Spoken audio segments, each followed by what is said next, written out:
भाइयों, हम आपके लिए खुशखबरी और लेकर आए हैं। माननीय मुख्यमंत्री शिवराज सिंह चौहान जी के नेतृत्व में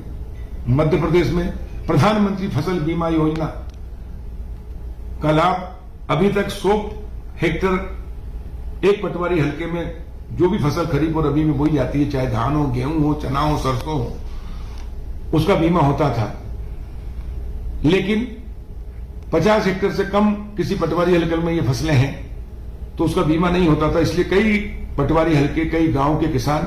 फसल बीमा का लाभ से वंचित रह जाते थे और जिससे उनको आर्थिक क्षति होती थी, नुकसान होता था। लेकिन माननीय मुख्यमंत्री शिवराज जी के नेतृत्व में हमने निर्णय लिया है कि अब रबी 22-23 और खरीफ 22-23 से जो भी बीमा होगा वो पटवारी हलके में जो मिनिमम 100 हेक्टेयर का फसल का था उसको हमने 50 हेक्टेयर कर दिया है। तो अब 50 हेक्टेयर या उससे अधिक जिस पटवारी हलके में भी फसल बोई जाएगी उनका बीमा कराया जा सकता है और इससे किसानों को और विशेष करके छोटे किसानों को बहुत फायदा होगा।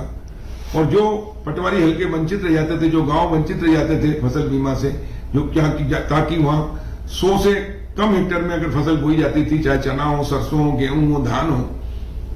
राई हो, उनका बीमा नहीं होता था, उनका भी अब बीमा हो जाएगा। और इस प्रकार एक तरह से सुरक्षा का कवच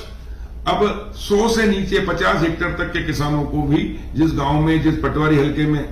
फसल बोई जाएगी, उनको भी लाभ मिलेगा, जिससे किसान को